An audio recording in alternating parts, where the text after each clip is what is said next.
initiative set out to solve a dilemma, which was about contemporary dance companies that knew nothing really about rural touring and rural touring schemes that often struggled to know how to promote dance or get audiences for dance. I think one of the strengths around it has been the partnership working from the organisations involved who really bring their own specialisms. So Take Art are an organisation based in rural Somerset, so they bring the grassroots element of the project. China Plate, who are very experienced producers. Ed's particular expertise was incredibly useful when we started to plan and deliver our artist labs, where we took people off to very remote places and basically we gave them the whole 9 yards as far as rural touring was concerned. The Place are our key line into the contemporary dance world, and the NRTF, the National Rural Touring Forum, is the key umbrella organisation for all rural touring schemes. What's great is that all the partners bring their specialism to it, which means that the whole is greater than the sum of each of those parts and those organisations, and they wouldn't be able to achieve what they can do with this project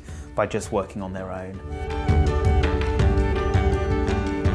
In my head, rural touring is quite big in terms of all the logistics and what you got to do. So I've done touring before, but nothing like this, whereas I didn't hiring a van. I was like, why do I have to hire a van? And like your own lights and all of these other little ins and outs that I didn't really know existed or I'd have to deal with. It's been stressing me out just a little bit.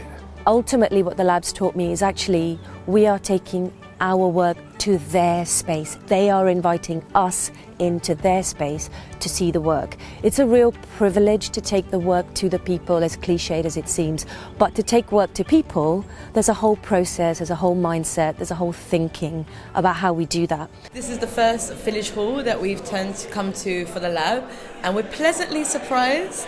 Actually, it's much bigger than we thought, and for us it's very important, the floor, because we do a lot of footwork and body percussion. So initially our first thing was, this floor is great, and we're contemplating whether we need a dance floor or not. Although it's the community space, I think it's nice that we can create a different atmosphere. Yeah. So we transform the space. It's something they recognise, but it's something's changed because we are there, and hopefully that'll be memorable. We're just now discussing things of the lights that we decide to use and how we put the audience. Cause I think it'd be very nice not to do it in a traditional way of like this, but maybe create a different kind of way for them to be incorporated. The whole thing about coming has been, a lot of it's been meeting the promoters and getting an understanding of their perspective. When you're looking at people who work as volunteers and invest all of that passion in their local community, but understanding what it is that they're expecting and wanting. And I can see there's this sort of, these two worlds we're orbiting, which hopefully this work is trying to crack that down. Sorry about the dog, nothing I can do about that. It was lovely to welcome back Joanne and Zolene and the girls, Katie and Lynn, to see them again. It's almost exactly 2 years. I think it was the 26th of November. Well, let's say almost exactly. It's 1 year, 11 months virtually. Antigone Interrupted is a commission from the Rural Touring Dance Initiative, which means we are creating this work specifically with rural audiences and performing spaces in mind. From the start, we are thinking, how are we going to show the piece? So we're working on the round to try and give the best possible sidelines to everyone. Very little theatrical effects. We're really focusing on the voice and the body of the performer. So it's not something that it's a version of what it should be, it's the thing. And for myself as a creator, it brings a set of challenges that then become the parameters that you work with. This week of residency we had in Roadwater was so useful to inform the work and for the work to be informed by it and for us to understand what we were making. But not only because we were in the round, like we wanted to make it and in a rural venue, but also because we were exposing the work to people who were there while the work was being made at this much more vulnerable stage. That's what's really beautiful about the rural touring circuit, that it's not so much about you and coming to see your specific work, but it's about celebrating the community, and everyone is coming because there's something on.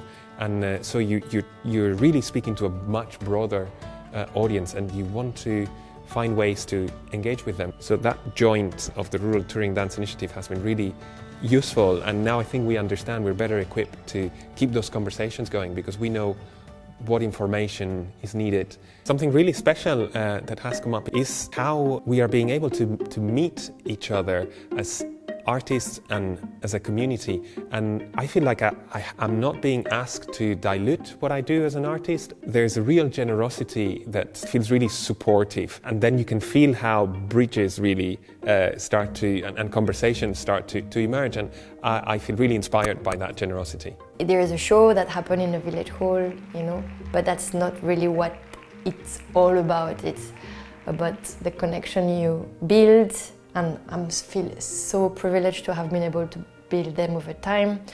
But the conversation you have with people before, after, the meal you share. I do try my hardest, but as I say, this time I haven't really done too much marketing because people just seem to be appearing.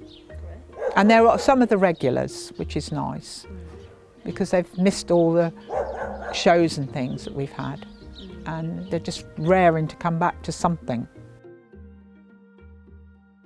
Just catching me just right at the end of our little tech run, and then we've got a few minutes until we start show. So yeah, it's going really well so far. All of the travelling and driving up and down in our vans has been cool. That's been a little experience because it's an automatic and I haven't driven an automatic before, so me and my technician, we're sharing the driving in that, so that's been fun. But yeah man, it's been really cool, just easy to adapt to all of the spaces with me and my team, so really grateful for the team that I have.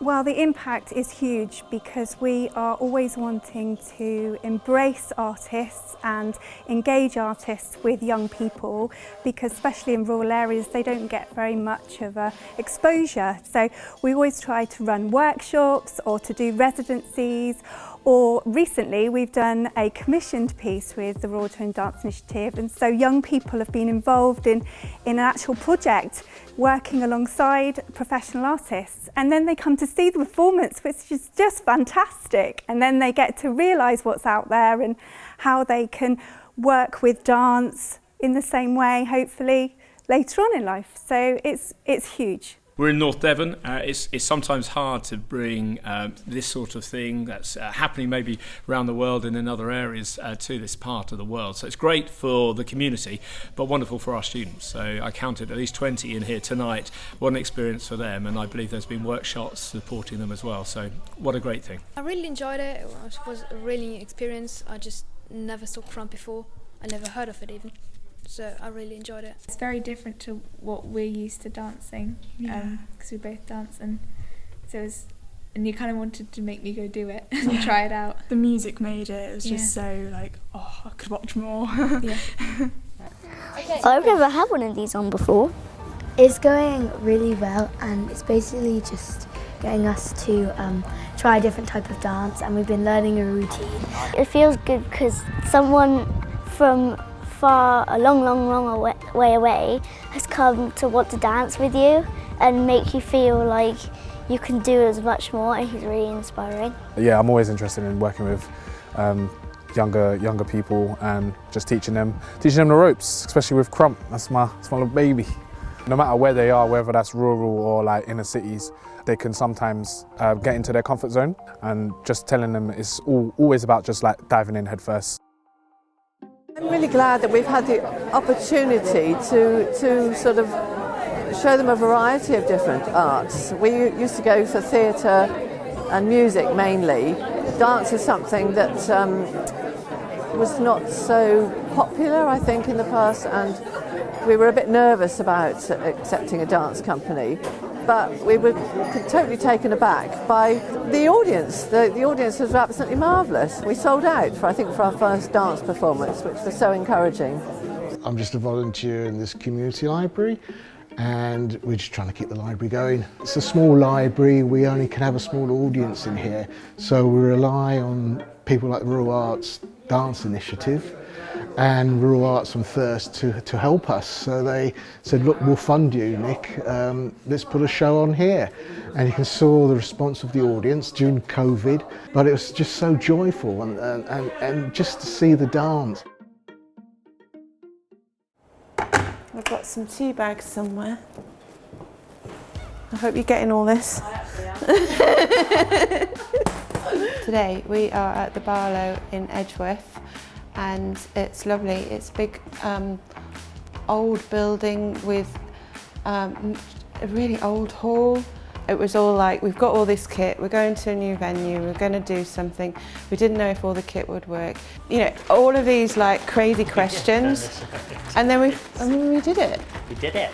And it didn't really make sense until people are in the room with you. You know, our rehearsals are just like, what, really? I've been on the phone to everyone in the build-up. Yeah. And I just pretend that I know them straight away. I believe in village halls, I have to say. You know, you've got like rural touring, and then you've got the promoters who know rural touring, and then you've got these village hall people who know the people, and I don't know anyone. We wanted to make a piece that's really live. I wanted to play in the presence of the public, and for that interaction to be live. This is the first time that they've really hosted a dance performance, so they're not really 100% sure what to take from it and what it is. And I think this particular production, it's very hard to kind of fathom out sometimes what bits you're supposed to be laughing at and what bits maybe you could take quite seriously. It's quite interesting to see who's come out tonight and who's chosen to come here. It doesn't feel like it's set in any way. It feels like it's able to create and recreate and adapt slightly, you know. There's always a question, how much do you adapt? Okay, here we got, this is this venue and it's this demographic, and how do we adapt? Do that cleverly, Joe, think about it. I describe the show as our party and you're invited. And when it's going well, that's what it feels like. You know, and it feels like you hand the party over to everyone. Yeah. Cheers, thank you. Thanks. Thank you very much. With the accelerating concerns that we've got about the climate emergency and ecological disaster that we're facing, it's really important that we develop sustainable touring mechanisms, and we believe RTDI is part of that solution. The brilliant thing about RTDI is it brings dance companies into the community and has a relatively modest carbon footprint. It also contributes to the social fabric of community life as we know. It's about finding that connection between an audience and the work on stage, which is the kind of universal question that artists have to ask themselves and of their work. It opens up an ecology of venues, which is huge. I really think that work that tours becomes richer in that meeting point with different audiences. It's really important that after the RTDI finishes in its current form, that we still have enough of an offer to our promoters and to our audiences who are now on a different level of wanting to see more dance. And we've worked with lots of lovely new companies, and we need to ensure that we can still support those companies to tour rurally and make sure that there is enough content for our audiences. I feel now that we're in a position where it's commonplace to see really high quality contemporary dance happening on rural touring schemes all over the country. And there's a ready audience now waiting for more of this incredible work.